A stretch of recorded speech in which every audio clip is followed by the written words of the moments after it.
देती है।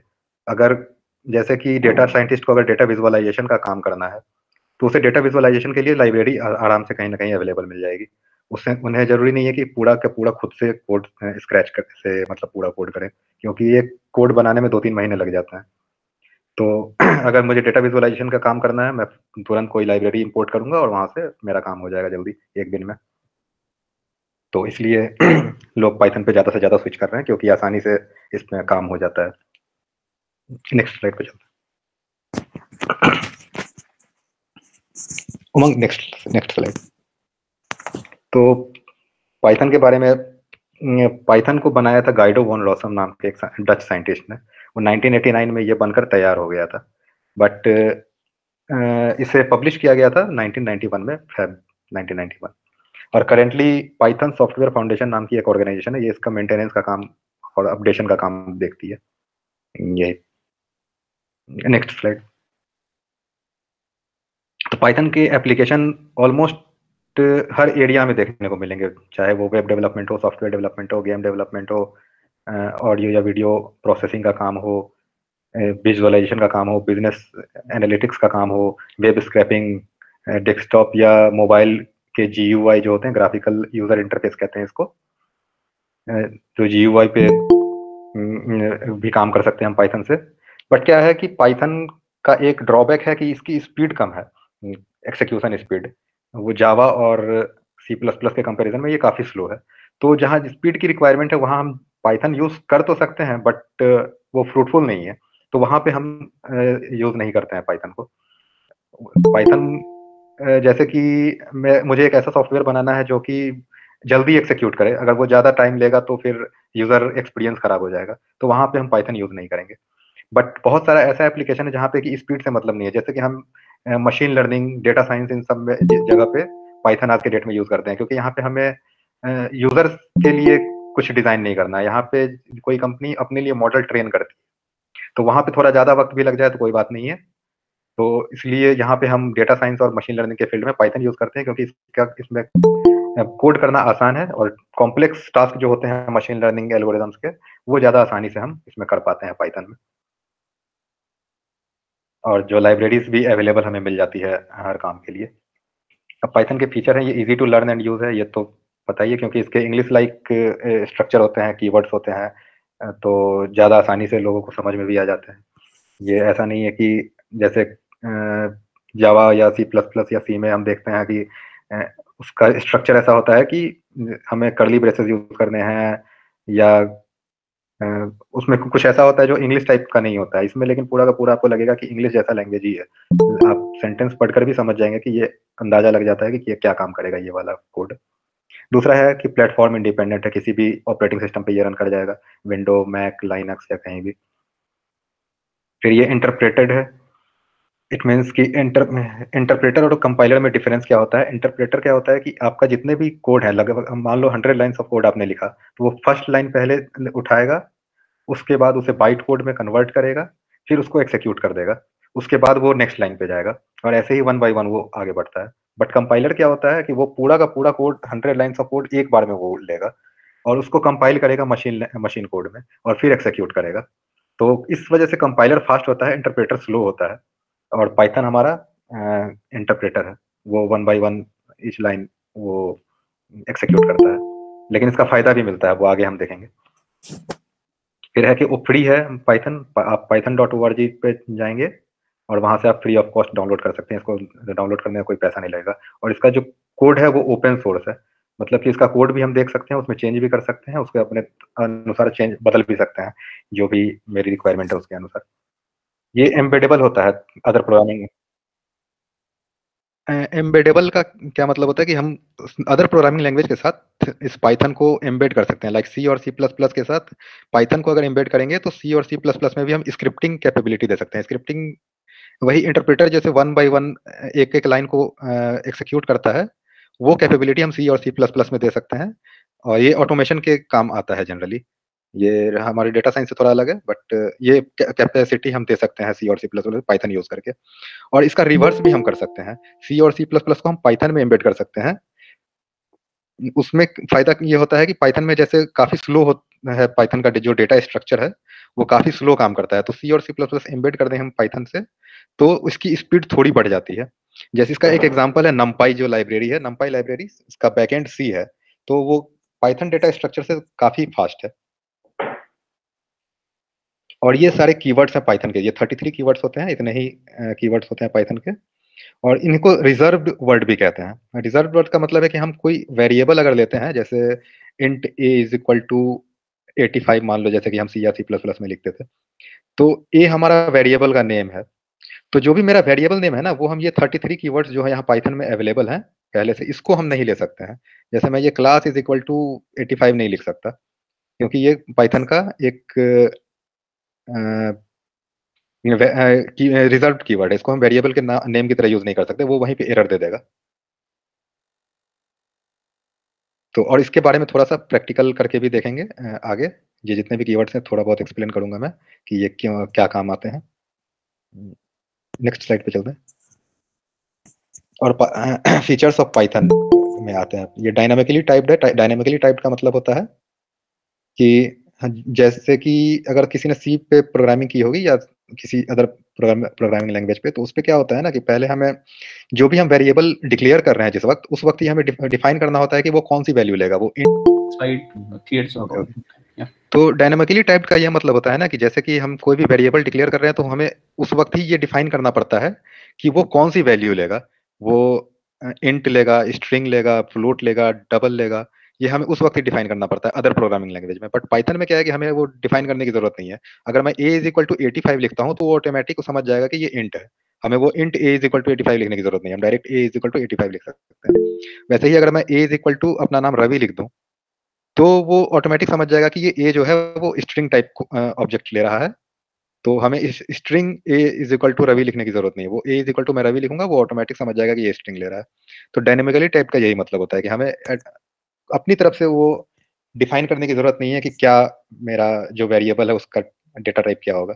Data type वो खुद ले लेता है और उसको हम चेंज भी कर सकते हैं। अगर मैंने अगर ए इज इक्वल टू 85 लिखा है और नेक्स्ट लाइन में मुझे ए इज इक्वल टू रोहन लिखना है, वो मतलब कि इस पहले तो वो इंट डेटा को अपने अंदर स्टोर कर रहा था, लेकिन नेक्स्ट लाइन में अगर मैं स्ट्रिंग उसमें स्टोर करवाना चाहूँ किसी का नेम, तो भी ये पाइथन में पॉसिबल है। But C C plus plus या जावा में हम जाएंगे, तो अगर मैंने एक बार वेरिएबल डिक्लेयर कर दिया इंट लेने के लिए, तो ए इज इक्वल टू 85 को मैं फिर ए इज इक्वल टू रोहन नहीं लिख सकता, क्योंकि वो एरर दे देगा, क्योंकि ए एक बार वो टाइप कास्ट हो चुका है इंट ऑब्जेक्ट लेने के लिए। तो पाइथन में ये एक फायदा मिल जाता है कि हम अपने वेरिएबल को कभी भी चेंज कर सकते हैं, उसके टाइप को। इंडेंटेशन का मतलब होता है कि एक टैब का स्पेस हम देते हैं। तो ये किस जगह पे यूज होता है, जैसे कि अदर प्रोग्रामिंग लैंग्वेज में हम देखेंगे कि एक ब्लॉक जो हमारा होता है, जैसे इफ एल्स ब्लॉक होता है, या फिर किसी लूप का ब्लॉक होता है, फॉर या वाइल लूप का जो ब्लॉक होता है, उस ब्लॉक हम एक कर्ली ब्रेसेस यूज करते हैं, उसके अंदर में जो कुछ भी कोड लिखेंगे वो उस ब्लॉक का पार्ट हो जाएगा, इफ एल्स ब्लॉक का पार्ट हो जाएगा, या फिर वो उस लूप का पार्ट हो जाएगा इंडेंटेशन यूज करने से, वो कर्ली ब्रेसेस यूज करने से। बट पाइथन में हम इंडेंटेशन यूज करते हैं, मतलब कि एक टैब का स्पेस। तो उसके अंडर में जितने भी चीजें हम लिखेंगे वो इंडेंट वो उस ब्लॉक का पार्ट हो जाएगा। ये मैं एक एग्जांपल करके दिखाता हूँ।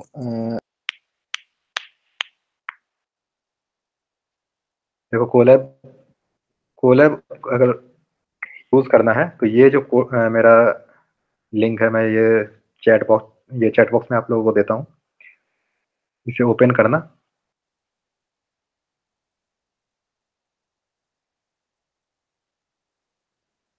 ये ओपन करने के बाद ये न्यू नोटबुक है, नीचे यहाँ पे ऑप्शन आएगा, इस पे क्लिक कर देंगे।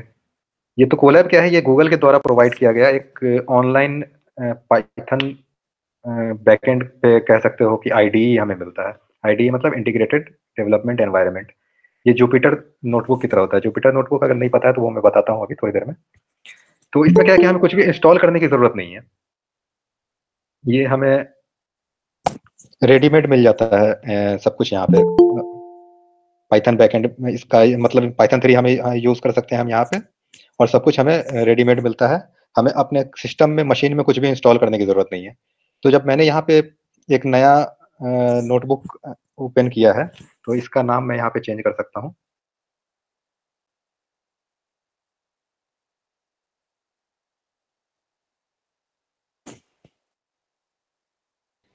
आप सभी लोग भी इस लिंक को खोल सकते हैं अपने पास, थोड़ा-सा फिर आपको समझने में आसानी रहेगी। मतलब आप प्रैक्टिस कर सकते हैं, मतलब अगर आप बहुत ही जो लोग बिल्कुल ही बिगिनर हैं, जिनको मतलब पाइथन कभी ट्राई भी नहीं किया, जैसे मैंने भी, है ना? तो आप उसको आप लिंक ओपन कर सकते हैं कोलैब वाला, तो आप इस पे जो भी सर बताएँगे उसको आप टाइप करके दे सकते हैं, कैसे क्रिएट कर रहे हैं ऑब्जेक्ट एनिमल।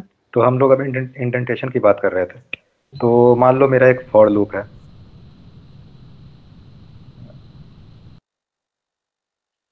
पाइथन में कुछ इस तरीके से फॉर लूप बनाते हैं। मान लो मुझे 5 राउंड चलाना है किसी लूप को, तो मैं यहाँ फॉर आई इन रेंज 5 लिखूंगा। अब इंडेंटेशन का मतलब है कि ये जो यहाँ पे देख रहे हो एक टैब का स्पेस आ गया। अब मैं कुछ भी लिखूंगा तो ये थोड़ा यहाँ पे स्टार्टिंग में एक गैप मिल गया, ये एक टैब का स्पेस होता है। और इसके अंडर में मैं जितना भी कुछ लिखूंगा ना, वो मेरा जो है वो इस ब्लॉक का पार्ट हो जाएगा। ये जो फॉर लूप का ब्लॉक है उसका पार्ट हो जाएगा। जैसे कि मैं लिखता हूँ स्टेटमेंट 1, ये मेरा फॉर लूप के अंदर है। ये स्टेटमेंट 2 भी मैं लिखता हूँ, ये मेरा फॉर लूप के अंदर है। मैं इसे 5 राउंड नहीं 2 ही राउंड रन करता हूँ। अब मान लो मैं वापस जाता हूँ, इस ब्लॉक से बाहर मुझे निकलना है, तो मैं यहाँ ये एक टैब का स्पेस नहीं दूंगा। अब देखो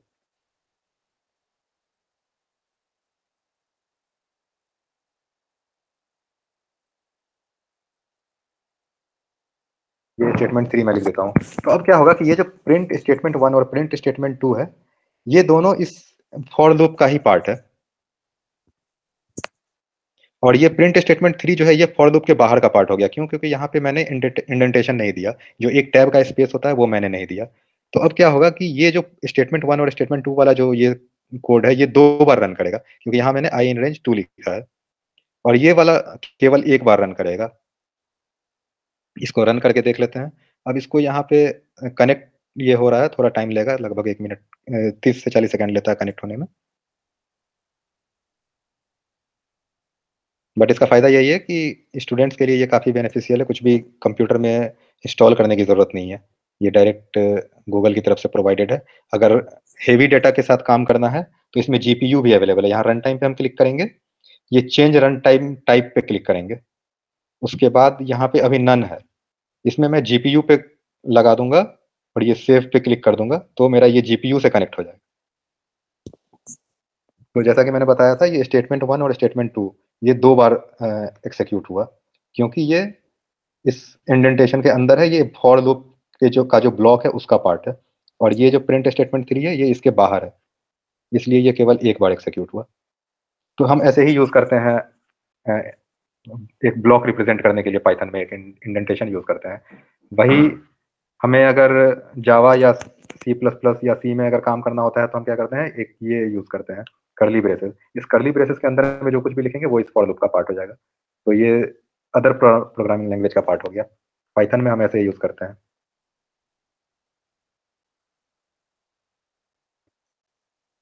ओके ओके। ओके ओके, हाँ ठीक है, मैं एक बार फिर से रिपीट कर देता हूँ। हमें अभी जैसे कि मैं बिना जीपीयू के रन कर रहा हूँ इसको, मैंने जीपीयू यूज नहीं किया, लेकिन मैं चाहता हूँ कि अगर मुझे डेटा पे काम करना है तो मेरा एक्सिक्यूशन फास्ट हो जाए, लगभग 50 to 100 टाइम्स फास्ट हो जाता है। तो मुझे जीपीयू यूज करना है, तो मैं क्या करूंगा, ये रन टाइम टाइप लिखा हुआ है ना यहाँ पे, इस पे क्लिक करूंगा। फिर नीचे चेंज रन टाइम टाइप लिखा है, इस पे क्लिक करेंगे। इतना हो गया।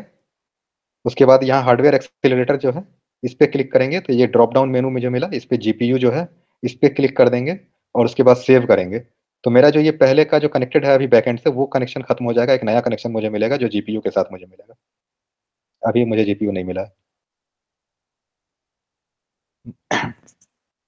और ये जुपिटर नोटबुक इसको कहते हैं। जुपिटर नोटबुक में क्या होता है ना कि हम अलग अलग सेल में रन करते हैं प्रोग्राम को। जैसे कि ये एक सेल मैंने रन कर दिया, अब मुझे आगे प्रोग्राम अब कंटिन्यू करना है, तो मैं ये नेक्स्ट सेल यूज करूंगा। मैं यहाँ पे कुछ और लिखूंगा। अब केवल ये सेल रन होगा अगर मैं इसको रन करूंगा तो यहाँ तक समझ आ गया ये। और मेरा जो एक्सिक्यूशन का ऑर्डर है ना, वो वो भी डिपेंड करता है कि कौन से सेल को मैंने पहले रन किया है। जैसे मान लो मैं यहाँ पे होवर करूंगा तो कोड और टेक्स्ट दो पार्ट आ रहा है। तो टेक्स्ट होता है अब कुछ इसके बारे में लिखने के लिए, जैसे कि कमेंट लाइन हम करते हैं। कमेंट अगर मुझे किसी कोड के बारे में लिखना है तो मैं ये टेक्स्ट में लिखूंगा, वो एक्सिक्यूट नहीं होगा प्रोग्राम, वो प्रोग्राम का पार्ट नहीं होता है, वो प्रोग्राम को एक्सप्लेन करते हैं हम पूरे फाइल में। अब लेकिन मुझे कोड करना है तो मैं यहाँ पे, जैसे मान लो मैं यहाँ पे लिखता हूँ k = 23 और शॉर्टकट कीज है Shift+Enter, तो ये कोड मेरा रन हो गया। अब यहाँ पे मैं प्रिंट करना चाहता हूँ ए को, तो यहाँ पे क्या हो रहा है कि मैंने ये ए तो लिखा है नेक्स्ट सेल में a = 23, बट मैं प्रिंट कर रहा हूँ ये प्रीवियस सेल में प्रिंट इज ए। तो यहाँ हो क्या रहा है कि मतलब मैंने तो ये बाद में लिखा है और प्रिंट पहले कर रहा हूँ। तो अगर ये जुपिटर नोटबुक नहीं होता तो क्या होता कि यहाँ मुझे एरर मिलता, बट क्या हो रहा है कि यहाँ पे मैंने एक्सिक्यूट कर दिया है, तो ऑलरेडी ये वाला पार्ट एक्सिक्यूटेड है, ये वाला पार्ट बाद में आ रहा है, तो यहाँ एरर नहीं आएगा, यहाँ ए प्रिंट हो जाएगा, यहाँ ए प्रिंट हो गया। तो जुपिटर नोटबुक में हम कौन से सेल को पहले रन कर रहे हैं, कौन से सेल को बाद में रन कर रहे हैं, वो एक्सिक्यूशन ऑर्डर ज्यादा इंपॉर्टेंट है, ना ही कि वो सेल का जो लोकेशन है वो इंपॉर्टेंट है। तो ऐसे ही हम डिफरेंट डिफरेंट सेल में प्रोग्रामिंग कर सकते हैं, और एक पार्ट ऑफ द कोड हम एक सेल में लिखते हैं, उसको रन कर लेते हैं, फिर हम नेक्स्ट पार्ट पे जाते हैं। तो ऐसे प्रोग्रामिंग हमारा ईजियर हो जाता है। अदर आईडी में क्या है कि पूरा का पूरा प्रोग्राम एक साथ लिखना पड़ता है। तो ये फायदा है गूगल कोलैब यूज करने का और जुपिटर नोटबुक। बच्चों का एक क्वेश्चन है रवि कि ये आई जो है आप इनिशियलाइज कैसे कर रहे हैं, आप एक बार वो बताएंगे?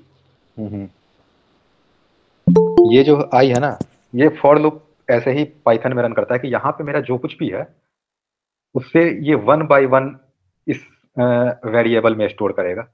जैसे कि ये जो रेंज टूल मैंने लिखा ना, ये असल में मुझे 0 से लेकर 2 तक रेंज दे देगा, 0 और 1 दे देगा मुझे। अगर मैं इसको प्रिंट करके देखूं डायरेक्ट, तो वो रेंज प्रिंट नहीं होगा, वो लिस्ट में कन्वर्ट करके प्रिंट करना पड़ेगा, अदरवाइज मुझे वो ऑब्जेक्ट का केवल एड्रेस दिखाएगा।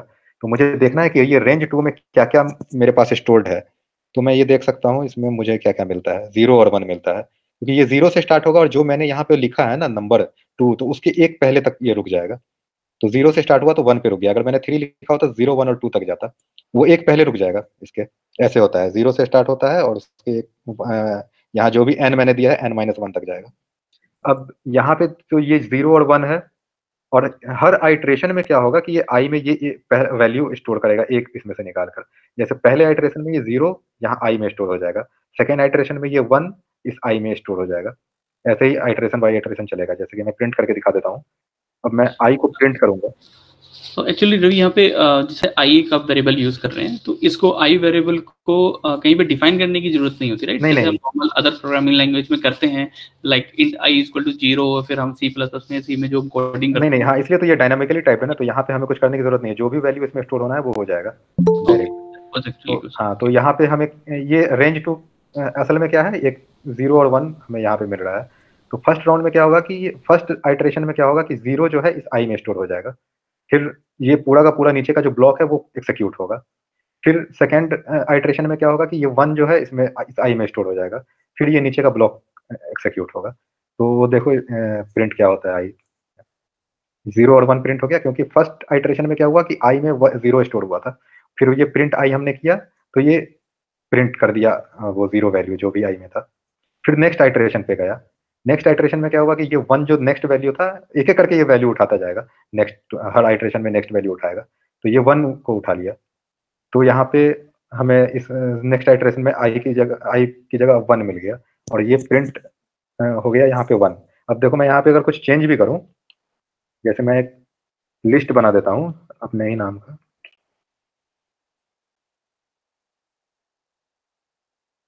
तो ये भी वैसे ही काम करेगा। अब क्या होगा कि ये फर्स्ट आइट्रेशन में ये जो पहला वैल्यू है ये इस आई में स्टोर हो जाएगा, और वो ये वाला कोड फिर एक्सिक्यूट होगा, जो भी इस ब्लॉक में मेरा कोड है वो एक्सिक्यूट हो जाएगा। तो यहाँ प्रिंट आई है, तो ये आई में जो भी वैल्यू स्टोर हुआ है वो यहाँ प्रिंट होगा। फिर नेक्स्ट आइट्रेशन में ये नेक्स्ट वैल्यू पे आएगा, ये वाला वैल्यू इस आई में स्टोर कर देगा, और फिर ये नीचे का जो भी ब्लॉक है वो एक्सिक्यूट हो जाएगा।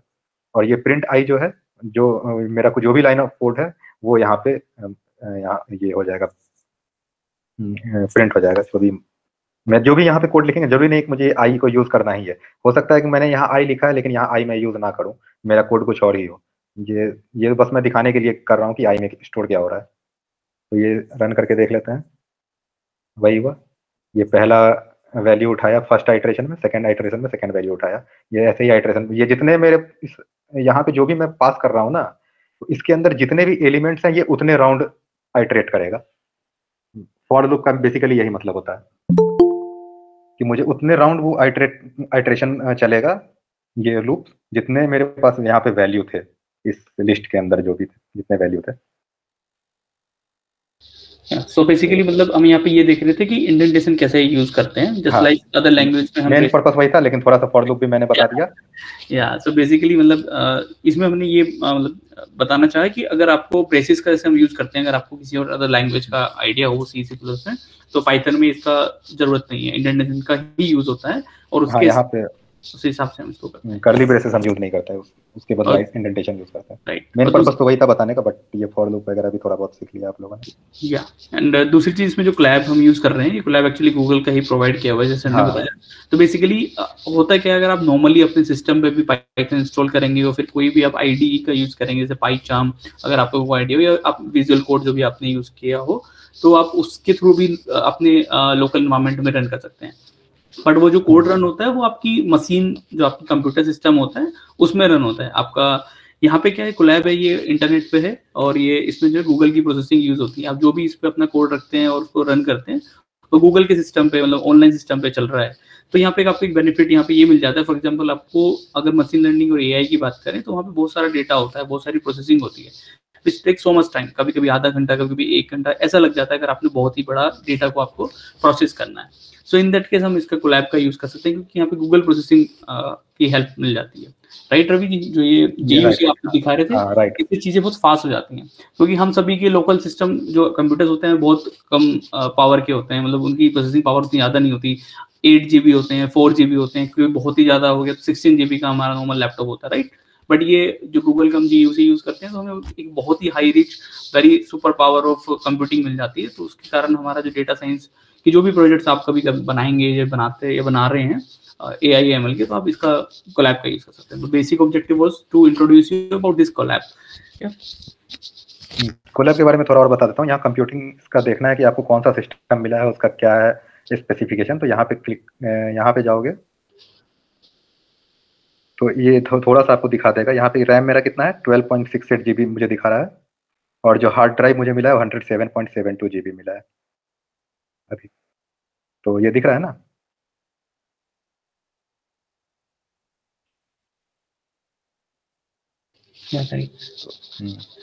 और कोलैब में क्या होता है कि स्टूडेंट के पास वैसा सिस्टम नहीं होता है जिसमें जीपीयू भी अवेलेबल हो। तो यहाँ पे जीपीयू अवेलेबल हो गया, और उसके बाद आप आपका जो भी प्रोग्राम यहाँ पे आप कर रहे हो, ये विंडो क्लोज करने के बाद ये खत्म नहीं होगा, एग्जॉस्ट नहीं होगा, ये आपको सेव हो जाता है आपके गूगल ड्राइव पे। तो गूगल ड्राइव जब भी खोलोगे तो उसमें एक मिलेगा, मैं देखता हूँ, ये कोलैब नोटबुक नाम का ये फोल्डर दिख रहा है ना। जब भी पहला प्रोग्राम बनाओगे ना, तो ये कोलैब नोटबुक नाम का एक फोल्डर यहाँ ऑटोमेटिक बन जाएगा, और इसके अंदर ही पूरा सेव होगा जो भी है। जितने भी प्रोग्राम्स आप लोगों ने किए हैं वो सब यहाँ सेव होता जाएगा। ये पाइथन डेमो मैं कर रहा हूँ, तो यहाँ ऑटोमेटिक सेव हो गया, देखो। अब और जो भी डेटा है हम गूगल कोलैब, ये गूगल ड्राइव पे सेव करके रखते हैं। यहाँ 15 GB हमें मिलता है गूगल ड्राइव पे, ये तो पता ही होगा सबको। तो 15 GB तक डेटा हम अगर इस पे अपने गूगल ड्राइव पे रखते हैं, तो उसको हम अपने प्रोग्राम में यूज भी कर सकते हैं। यूज करने के लिए ये जो यहाँ पे आइकन दिख रहा है ना, माउंट ड्राइव, इस पे क्लिक करेंगे, कनेक्ट टू गूगल ड्राइव हो गया। ये माउंटिंग का काम कर रहा है, यहाँ पे नोटिफिकेशन आ रहा है, अब ये माउंट हो चुका है। तो मेरे गूगल ड्राइव पे जो भी डेटा है वो सारा कुछ मैं यहाँ से एक्सेस कर सकता हूँ। देखो ये ड्राइव नाम का एक आ गया फोल्डर। अब यहाँ पे मैं जाऊंगा तो मेरे ड्राइव पे जो भी कुछ भी था वो सब मुझे यहाँ पे दिखेगा, तो उसको मैं यूज कर सकता हूँ। यही बताना था कि मतलब अपने लोकल मशीन उतना हाई एंड का खरीदने की जरूरत नहीं है। सिंपल मशीन भी अगर मेरे पास है, सिंपल लैपटॉप, तो भी गूगल कोलैब के को यूज करके थोड़ा हाई लेवल प्रोग्रामिंग कर सकते हैं डेटा साइंस वगैरह पे। सो रवि, हम इसको मोबाइल पे भी रन कर सकते हैं, राइट? अगर कोई जैसे मैं मोबाइल पे सीखना चाहता हूँ, तो मोबाइल पे मैं कोलैब खोल के और हाँ हाँ, पाइथन मोबाइल पे भी कोलैब खोलकर वो, सीख क्योंकि वो सकते तो हैं, राइट? गूगल ड्राइव और पे सेव हो रहा है, तो मोबाइल पे भी कोलैब खुल जाता है, बट मोबाइल पे प्रोग्राम करना वो उतना ज़्यादा कंफर्टेबल नहीं होता है, क्योंकि बहुत सारे ऐसे ऐसे सिंबल हैं जो यूज़ करने पड़ते हैं। ओके। बट यूज़ कर सकते हैं, अगर थोड़ा बहुत 10-15 लाइन का कोड लिखना है तो आराम से मोबाइल भी यूज़ कर सकते हैं। अब नेक्स्ट पे चलते हैं।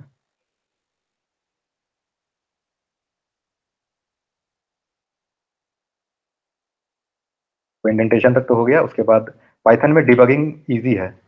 इसका मतलब क्या है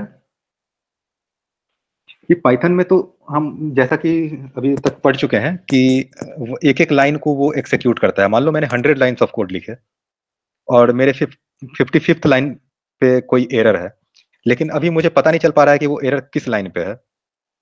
केवल मुझे एरर आ जा रहा है जब मैं प्रोग्राम अपना रन कर रहा हूँ। तो मुझे पता है कि मेरा code 1 by 1, line by line execute हो रहा है। तो मैं पहले 40th लाइन पे एक प्रिंट स्टेटमेंट लिख दूंगा, कुछ भी एक प्रिंट करा दूंगा, फिर रैंडम वर्ड।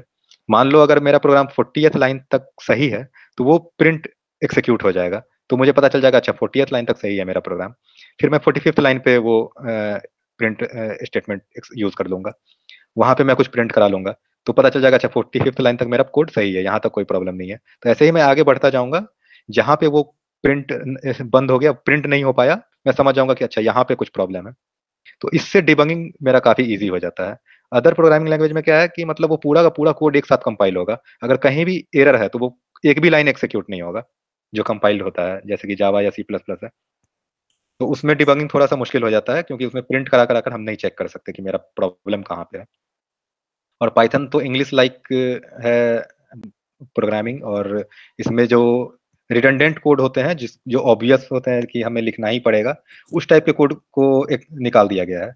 जैसे कि हमें जावा में एक क्लास डिफाइन करना पड़ता है, पब्लिक स्टैटिक वॉइड में लिखना पड़ता है, फिर हम आगे का काम करते हैं। तो ये सारे कुछ निकाल दिए गए हैं। जैसा कि हम लोग पहले भी देख चुके हैं कि डायरेक्ट मैंने फॉर लूप यूज कर दिया था, मुझे कोई मेन फंक्शन लिखने की जरूरत नहीं पड़ी थी।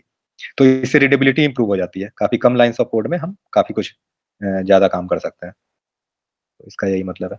और ये सारे लाइब्रेरीज हैं जो हम आगे यूज करते हैं डेटा साइंस में या अदर फील्ड में। तो ये सारे तो डेटा साइंस के हैं, जैसे कि नमपाई है। नमपाई का मतलब है न्यूमेरिकल पाइथन, इसको शॉर्ट में नमपाई कह लेते हैं हम लोग। ये कंप्यूटिंग के काम आता है। इस नमपाई का, जैसे कि मैंने पहले भी बताया था कि ये इसका बैकएंड सी है। तो ये काफी फास्ट है पाइथन के अदर डेटा स्ट्रक्चर जो लिस्ट होते हैं या ट्यूपल होते हैं। पाइथन के डेटा स्ट्रक्चर ये सब होते हैं, लिस्ट, ट्यूपल, उससे काफी फास्ट होता है नमपाई। और नमपाई यूज करने से हमें काफी कुछ इनबिल्ट फंक्शन मिल जाता है, जो कि हमें कोड करने की जरूरत नहीं पड़ती है। मान लो इनबिल्ट फंक्शन कहने का मतलब है कि मेरे पास एक मैट्रिक्स है बहुत बड़ा सा, और मुझे मैट्रिक्स मल्टीप्लीकेशन करना है, 2-3 मैट्रिक्स का मल्टीप्लीकेशन करना है। तो मुझे कोड लिखने की जरूरत नहीं है, मुझे नमपाई में वो इनबिल्ट कोड मिल जाएगा। मुझे केवल वो यूज कर लेना है और आराम से मेरा काम हो जाएगा। मुझे मैट्रिक्स को फ्लैटन करना है, एक वेक्टर में कन्वर्ट करना है, तो उसका कोड भी आसानी से मिल जाएगा। मुझे मैट्रिक्स के सारे वैल्यू को नॉर्मलाइज करना है, नॉर्मलाइज करने का मतलब कि उसको नॉर्मल डिस्ट्रीब्यूशन में कन्वर्ट करना है, तो वो भी नमपाई में आसानी से हो जाता है। मुझे वो पूरा का पूरा कोड लिखने की जरूरत नहीं पड़ेगी। तो ये होता है नमपाई। ये डेटा साइंस में काफी यूज होता है। फिर पेंडास है। पेंडास हमें डेटा क्लीनिंग के काम आता है। मान लो जो हमें रॉ डेटा अवेलेबल होता है ना, किसी भी कंपनी में, मान लो सोर्स से जो डेटा आया वो रेडी टू यूज नहीं होता है, उसमें बहुत सारे कमियां उसमें होती है जिसको कि पहले दूर करना है। तो उसके लिए पेंडास काफी इंपॉर्टेंट लाइब्रेरी है। अब कमियां क्या क्या होती है, जैसे कि मान लो हमारे पास 100 कॉलम्स हैं, जिसमें से 4-5 कॉलम्स मुझे पता है कि यूज नहीं होंगे, वो बेकार है। तो उनको मैं ड्रॉप कर दूंगा, वहां यूज नहीं करूंगा। तो पेंडास से आसानी से ड्रॉप हो जाता है। मान लो बहुत सारे ऐसे डेटा है जहाँ नल वैल्यू है, वैल्यू पता ही नहीं थी कि वहां पे क्या होगा, मिसिंग वैल्यूज है, तो उसको हम पेंडास से इजीली हैंडल कर सकते हैं। जितने भी नल वैल्यूज वाले या मिसिंग वैल्यूज वाले डेटा सेट अगर हमारे पास आ गए हैं तो। और टेंसर फ्लो होता है, ये डीप लर्निंग, जितने भी एल्गोरिदम्स हैं डीप लर्निंग पे, उसके लिए हम टेंसर फ्लो यूज करते हैं। टेंसर फ्लो और पाइटॉर्च भी है एक। टेंसर फ्लो गूगल ने बनाया है, और पाइटॉर्च मेटा ने, फेसबुक ने। और केरास जो है वो टेंसर फ्लो का एपीआई है। बड़े बड़े कोड्स को हम बहुत ही कम लाइन में लिख सकते हैं केरास का यूज करके। और डीप लर्निंग के जितने एल्गोरिदम्स हो गए, वो मॉडल जो हम तैयार करते हैं वो उसके लिए टेंसरफ्लो यूज करते हैं। आगे है मैटप्लॉटलिब, ये विजुअलाइजेशन के काम आता है। विजुअलाइजेशन मतलब कि हमारे पास कोई डेटा आया तो उसे हम अलग अलग चार्ट बनाएंगे, बार चार्ट हो गया या पाई चार्ट हो गया, ये अलग अलग तरीके से बनाकर देखते हैं कि डेटा एक्चुअली में क्या, वो उसमें इनसाइट्स डेटा से हम लेना चाहते हैं। क्योंकि डेटा तो ऐसे पूरा का पूरा नंबर है, उसको जब तक हम विजुअलाइज नहीं करेंगे उसके बारे में उतना ज़्यादा पता नहीं चल पाता है। तो उसके काम आता है ये मैटप्लॉटलिब, पूरा का पूरा डैशबोर्ड हम बना सकते हैं और चार्ट वगैरह प्लॉट कर सकते हैं। और काफ़ी ग्राफ चार्ट 3D 2D हम लोग हर तरह का मैटप्लॉटलिब यूज़ करके बना सकते हैं। ब्यूटीफुल सोप होता है, ये एक लाइब्रेरी है जो कि वेब स्क्रैपिंग के काम आता है। वेब स्क्रैपिंग का मतलब है कि कोई भी वेबसाइट पे जितने भी इंफॉर्मेशन है वो तो हम देख तो पा रहे हैं, बट हमें वो चाहिए एक,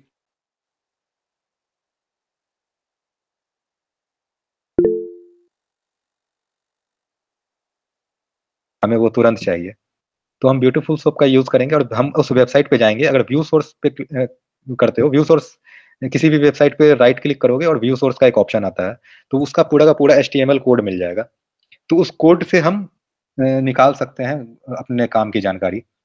तो उसके लिए हम ब्यूटीफुल सोप यूज करेंगे और इस लाइब्रेरी को यूज करके हम जितने भी एम्प्लॉयज हैं उन सारा सबका फोन नंबर हम आसानी से एक अच्छे टेबल में बनाकर अपने पास रख सकते हैं।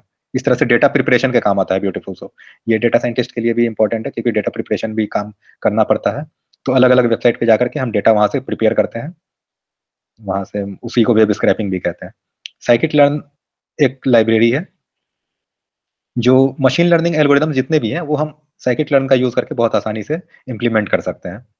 जितने भी एल्गोरिदम जैसे लिनियर रिग्रेशन, लॉजिस्टिक रिग्रेशन, जितने भी डिस्क्रिमिनेंट एनालिसिस, तो हम साइकिट लर्न में डायरेक्ट वो क्लास इंपोर्ट करते हैं और डायरेक्ट उसको हम इम्प्लीमेंट कर देते हैं। साइपाई भी नमपाई की तरह ही एक लाइब्रेरी है जो कि डेटा साइंस में काफ़ी यूज होता है। उसके बाद यहाँ से जावा और पाइथन का कंपैरिजन शुरू होता है। ये उमंग सर आगे कंटिन्यू करेंगे यहाँ से। Thank you Ravi. उमंग, हाँ। या सो बेसिकली अभी तक हमने जो भी सीखा, जो भी बेसिकली हमने थोड़ा यहाँ पे इंट्रोडक्शन देने का ट्राई किया है कि what is Python, why Python is so popular, where it is been used nowadays.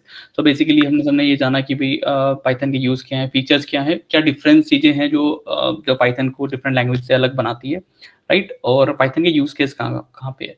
तो कि आज की डेट में डेटा इज द फ्यूचर, सो सब चीज डेटा पे ही है आजकल। काफी सारी मतलब प्रोफाइल्स हैं डेटा की, data analyst, business analyst, data scientist. So basically बहुत सारा डेटा इकट्ठा हो गया, this is the world of data.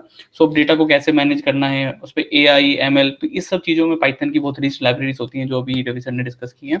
So basically हम उनको यूज़ कर सकते हैं यूजिंग पाइथन। हमें कोई भी अपना कोई भी एप्लीकेशन कोई भी बनाना है, राइट। सो मे बी हम उसके बारे में और किसी और वेबिनार में डिस्कस कर सकते हैं। अभी हम थोड़ा ये देखते हैं कि अगर आप लोगों को थोड़ा जावा का आइडिया हो, जावा एक बहुत पॉपुलर लैंग्वेज है और बहुत ही यूज लैंग्वेज, एक तरीके से इंडस्ट्री में सबसे ज़्यादा यूज होती है।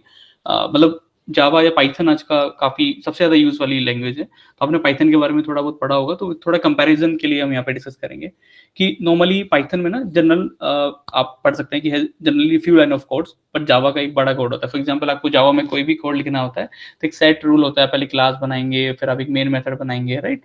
सिस्टम डॉट आउट प्रिंट, थोड़ा बिकॉज सिंटैक्स जो है जावा के थोड़े बड़े होते हैं एज कम्पेयर टू पाइथन। अगर पाइथन में आपको कोई भी कोड लिखना है तो आप उसके आपके लाइन्स ऑफ कोड कम होंगे। अगर आप कोई बहुत बड़ा प्रोग्राम लिख रहे हैं, कोई बहुत बड़ा प्रोजेक्ट बना रहे हैं, तो फॉर एग्जांपल उसमें जावा में आप अगर कोड करते हैं तो 1000 लाइन का कोड होगा। लेकिन अगर आप वो चीज़ सेम चीज़ पाइथन में करना चाहते हैं, माइट बी पॉसिबल कि वो आपकी 200 लाइन्स ऑफ कोड या उससे भी कम में हो जाए। सेकेंड, इसमें अगर हम कंपेरिजन करते हैं तो basically compare to Java, Python के पास जो फ्रेमवर्क्स हैं वो थोड़े कम है। आपने जेंगो फ्रेमवर्क का नाम सुना होगा या फ्लास्क फ्रेमवर्क का नाम सुना होगा, राइट। ये इसके कुछ पॉपुलर फ्रेमवर्क है पाइथन के। वहीं अगर जावा की बात करें तो जावा में कई सारे फ्रेमवर्क अवेलेबल हैं, और जो इसके फेमस फ्रेमवर्क है आज की डेट में जो यूज होते हैं सबसे ज्यादा इंडस्ट्री में, वो ये स्प्रिंग, स्प्रिंग बूट, हाइबरनेट, ये थोड़ा सा यूज होते हैं सबसे ज्यादा।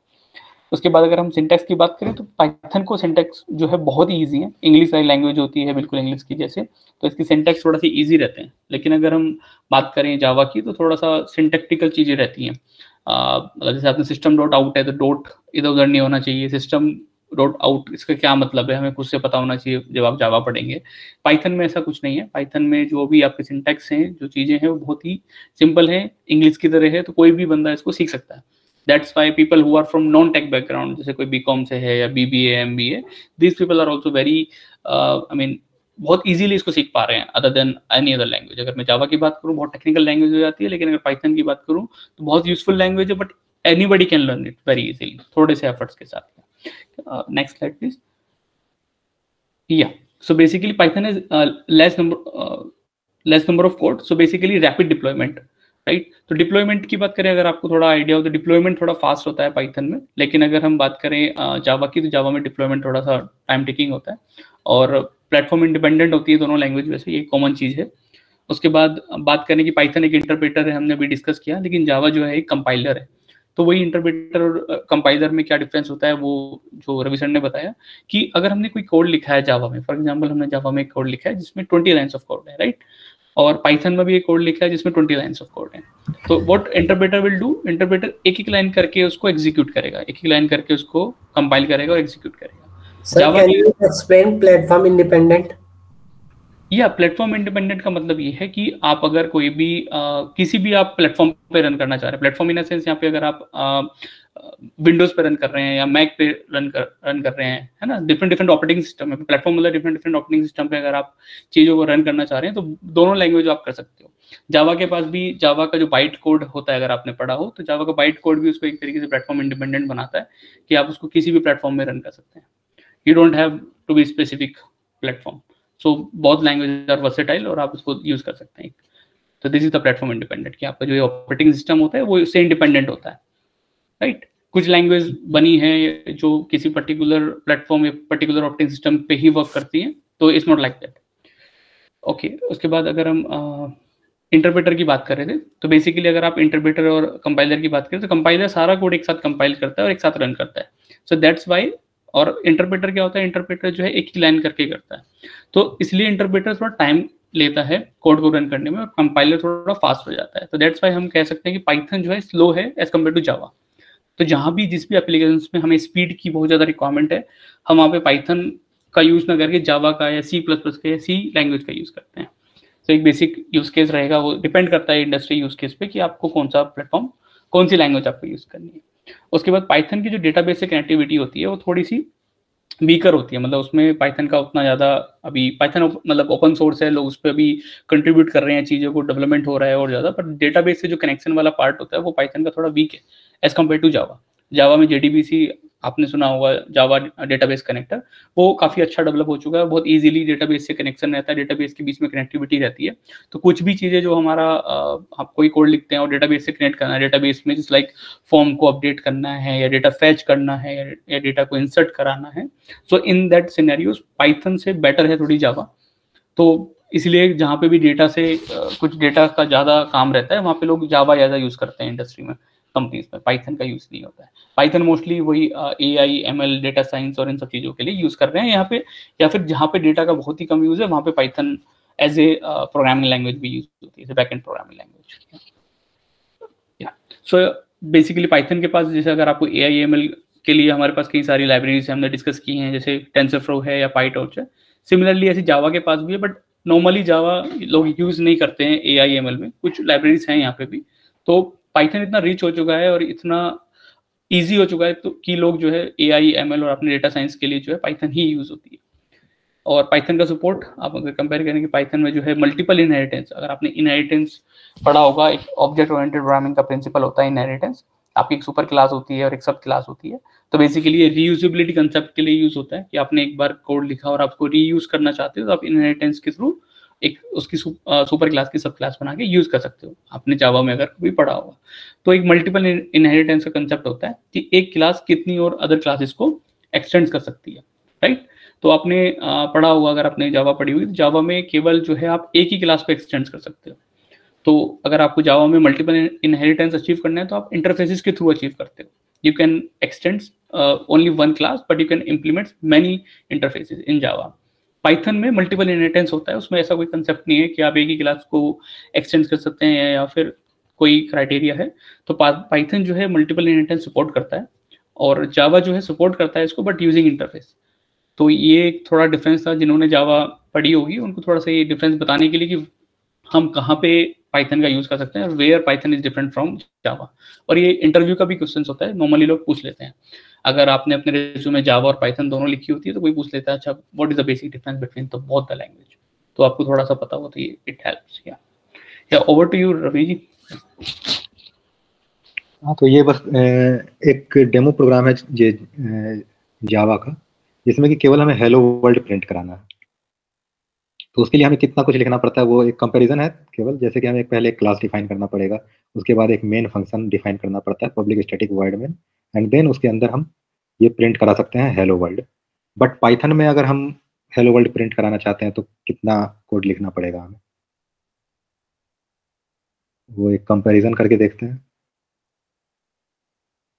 पाइथन में केवल ये एक लाइन का कोड इनफ है पर्पस को पूरा करने के लिए, और हमें मिल गया हेलो वर्ल्ड।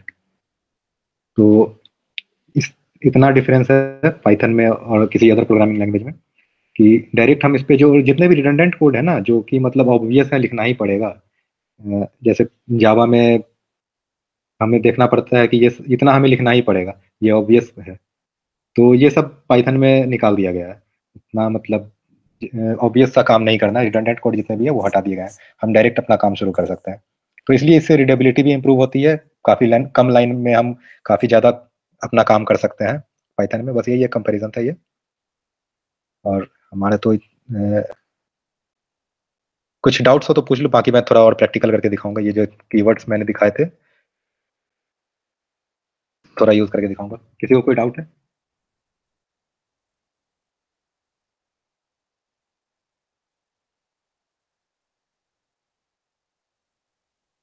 यस नूतन, सीबोर्न भी विजुअलाइजेशन के काम आता है, जैसे मैटप्लॉटलिब है ना, वैसे ही।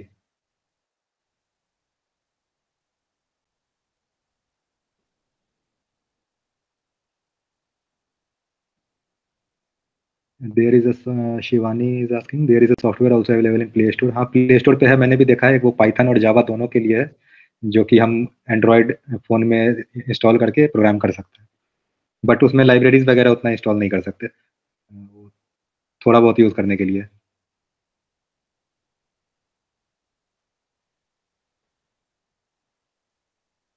ओके, तो ये कीवर्ड्स मैं थोड़ा बहुत बताने की कोशिश करता हूँ, ये क्या है। ये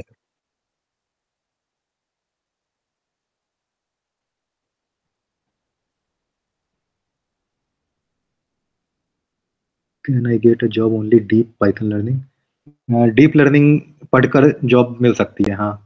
कुछ प्रोजेक्ट्स दिखाने पड़ेंगे। और हमारा एक था वर्कशॉप कि कैसे हम जॉब ले सकते हैं डेटा साइंस फील्ड में। तो डेटा साइंस में दो कुछ जॉब प्रोफाइल होते हैं, जैसे कंप्यूटर विजन है, नेचुरल लैंग्वेज प्रोसेसिंग है। तो कोई भी एक अपना डोमेन पसंद करके उसको पकड़ लेना है, उस पर थोड़ा सा कॉन्सेप्ट पढ़ लेना है, और एक दो मिनी प्रोजेक्ट्स कर लेना है, तो इंटर्नशिप भी मिल जाएगी और एंट्री लेवल जॉब भी मिल जाता है। वो हमने एक वेबिनार में बताया था पूरा कि उसमें क्या क्या पढ़ना पड़ेगा। तो yes, you can get the job after learning deep learning. Data analyst बनने के लिए पाइथन के बहुत ज़्यादा डीप तक नहीं जाना पड़ता है। जैसे कि पाइथन में बहुत ज़्यादा कॉन्सेप्ट्स हैं, आगे पॉलीमॉर्फिज्म या मल्टी थ्रेडिंग वगैरह, ये सब पढ़ने की बिल्कुल भी जरूरत नहीं है। बेसिक पाइथन पता होना चाहिए। इनहेरिटेंस केवल काफ़ी है ऑब्जेक्ट ओरिएंटेड प्रोग्रामिंग का, और बाकी जितने भी सिंपल कॉन्सेप्ट होते हैं, लूप्स वगैरह, इफ एल्स वगैरह, इतना इनफ है डेटा एनालिस्ट बनने के लिए। और उसके बाद कुछ लाइब्रेरीज होते हैं डेटा विजुअलाइजेशन के, वो सब अच्छी तरह से आना चाहिए। और कुछ सॉफ्टवेयर भी आपको सीखना पड़ेगा, जैसे टेबल्यू है या पावर बीआई है, कोई एक सीखना पड़ेगा। तो दीपक डेटा एनालिस्ट बन सकते हो।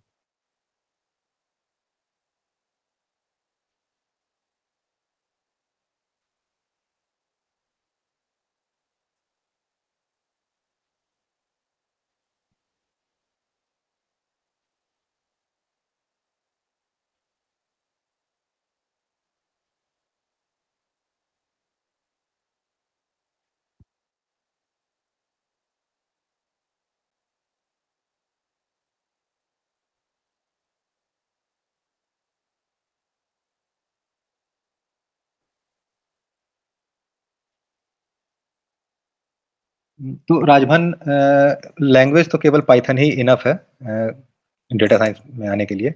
एक आर प्रोग्रामिंग लैंग्वेज है, वो भी यूज होता है, बट पाइथन ज्यादा यूज हो रहा है। तो और मल्टीपल प्रोग्रामिंग लैंग्वेज पढ़ना ज्यादा समझदारी नहीं है। केवल एक प्रोग्रामिंग लैंग्वेज पढ़ो जो ज्यादा जगह यूज हो रही है, तो वो पाइथन है अभी। राइट। मैं थोड़ा सा इसमें एक बार फिर से बताना चाहता हूँ कि अगर आप लोग कोई भी अगर डेटा साइंस में अपना करियर बनाना चाहते हैं, तो बेसिकली डेटा साइंस में कुछ चीज़ें होती हैं जो आपको पढ़नी है। वो आप फॉर एग्जांपल आप ऐसे स्टार्ट कर सकते हैं। आप पहले पाइथन एक कोई लैंग्वेज आप चूज करते हैं। नॉर्मली आर या पाइथन होती है, तो आप पाइथन को चूज कर सकते हैं। पाइथन वर्सेटाइल लैंग्वेज है और सब जगह यूज होती है, तो आप आर ना चूज करके पाइथन चूज कीजिए। पाइथन आप पढ़ सकते हैं बेसिक लेवल तक। जैसे रवि सर ने बताया कि पॉलीमॉर्फिज्म की या फिर इनहेरिटेंस तक वहां तक जाने की जरूरत नहीं है, आप बेसिक पाइथन पढ़ सकते हैं। उसके बाद एक आपको डेटा एनालिस्ट में या फिर डेटा साइंटिस्ट आप कुछ भी बनना है, तो आपको एसक्यूएल आनी चाहिए। एसक्यूएल होता है स्ट्रक्चर्ड क्वेरी लैंग्वेज। आप डेटाबेस से कैसे मतलब कैसे क्वेरी करेंगे, कैसे डेटा फैच करेंगे, तो आप एसक्यूएल पढ़ सकते हैं। फिर आपको एक एक्सेल आनी चाहिए, जो माइक्रोसॉफ्ट एक्सेल होती है। काफी जगह जो डेटा होता है वो एक्सेल में होता है। आप डेटा एक्सेल को कैसे मैनेज करेंगे, तो आपको एक्सेल आनी चाहिए। फिर आपको पावर बीआई या फिर टैबलू आपका विजुअलाइजेशन टूल होता है। आपको कई सारा डेटा होता है, आप डेटा को रिप्रेजेंट करना चाहते हैं बार ग्राफ के फॉर्म में, चार्ट के फॉर्म में, है ना। जो बिजनेस में जब मतलब डेटा को आप कैसे रीड करेंगे, अब एकदम इतना सारा डेटा पड़ा हो उसको वैसे रीड नहीं कर सकते हैं। आपको उसको किसी फॉर्म में कन्वर्ट करना पड़ेगा, चाहे वो पाई चार्ट्स हैं या फिर नॉर्मल चार्ट्स हैं या फिर आपका कोई भी ग्राफ है, ताकि आप पता कर सकते हैं कि क्या डेटा है। डेटा को एनालाइज करने के लिए, ताकि उससे आप बिजनेस लॉजिक बना सकते हैं। आप बेसिक बिजनेस इंसाइट्स निकाल सकते हैं कि what the data is saying. तो उसके लिए आपको टैबलू या पावर बीआई टूल आपको पढ़ना होता है। फिर आपका एमएल आता है। आपको बेसिक अंडरस्टैंडिंग ऑफ एमएल होनी चाहिए। मशीन लर्निंग क्या होती है, कैसे होती है, कैसे हम उसमें क्या क्या चीजें हम कर सकते हैं। डिफरेंट एल्गोरिथम्स होती हैं, सुपरवाइज लर्निंग, अनसुपरवाइज लर्निंग, कौन सी, कुछ बेसिक आइडियाज उन सबका होना चाहिए मशीन लर्निंग तक। थोड़ा बहुत मैथमेटिक्स होता है, जो आपको मशीन लर्निंग का मैथमेटिक्स है या फिर एआई का मैथमेटिक्स है, डेटा साइंस मैथमेटिक्स हम बोलते हैं। तो थोड़ा बहुत basic understanding of data science की मैथमेटिक्स होनी चाहिए। ये बेसिक चीजें होती हैं। अगर आपको ये सब चीजें आ गई, तो आप एक बहुत अच्छे data scientist, sorry not a data scientist but data analyst और बिजनेस एनालिस्ट बन सकते हैं। प्लस अब आपको अगर डेटा साइंटिस्ट बनना है, तो आपको अब इसमें थोड़ा सा एड ऑन्स करना पड़ेगा। So basically data scientist is like जो ज्यादा वर्क करता है एआई एंड की साइड, तो उसको पाइथन भी थोड़ी एडवांस लेवल पे आनी चाहिए। पाइथन की जो नॉर्मल लाइब्रेरीज हैं उसका भी काफी अच्छे से उसको आइडिया होना चाहिए। मशीन लर्निंग की भी सारी एल्गोरिथम पता होनी चाहिए। और फिर उसमें कैटेगराइज हो जाती है, जैसे रवि सर ने बताया कि आपका कंप्यूटर विजन हो जाता है, एमएल हो जाती है, या नेचुरल लैंग्वेज प्रोसेसिंग हो जाती है। सो दैट्स हाउ फिर इनका सेपरेशन हो जाता है। फिर आप उसका एक इंडिविजुअल प्रोजेक्ट कर सकते हैं और उसमें आप इंडिविजुअली थोड़ा और अच्छे से सीख सकते हैं। सो अगर I hope I answer your question कि what are the things that required to be a data analyst or business analyst or the data scientist. Ravi ji, if you want to add on something, you can add on right now. No, that was enough. तो thanks उमंग। तो अब थोड़े बहुत programme करके दिखाता हूँ practical आप लोगों को। What all do we need to learn in statistics and probability required in machine learning? तो स्टैटिस्टिक प्रोबेबिलिटी तो पूरा ही पढ़ना पड़ेगा बेस थ्योरम तक। स्टार्ट होता है रैंडम वेरिएबल वगैरह से। जो बेसिक प्रोबेबिलिटी है वो पढ़ना पड़ेगा, उसके बाद बेस थ्योरम तक पढ़ना पड़ेगा प्रोबेबिलिटी में। बेस थ्योरम होता है रिवर्स प्रोबेबिलिटी। जैसा कि बेस थ्योरम का प्रॉब्लम होता है कि जैसे कि हमारे पास कुछ बकेट्स हैं जिसमें रेड और ग्रीन बॉल्स हैं।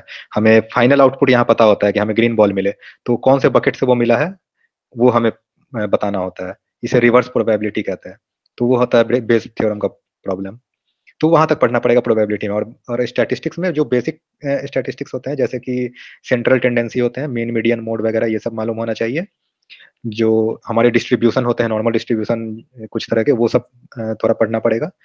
पॉइजन डिस्ट्रीब्यूशन, ये सब बाइनोमियल डिस्ट्रीब्यूशन, 4-5 डिस्ट्रीब्यूशन होते हैं, वो थोड़ा हल्का समझना पड़ेगा। उसके बाद हमारा वो सेंट्रल लिमिट थ्योरम होता है।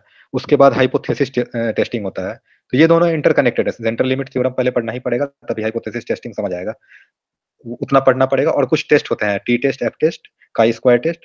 तो इतना इनफ है स्टैटिस्टिक्स में। इंटरव्यू में भी इसके बाहर नहीं पूछते। जितना मैंने बताया ना अभी, इतने में ही वो पूरा इंटरव्यू कवर हो जाता है।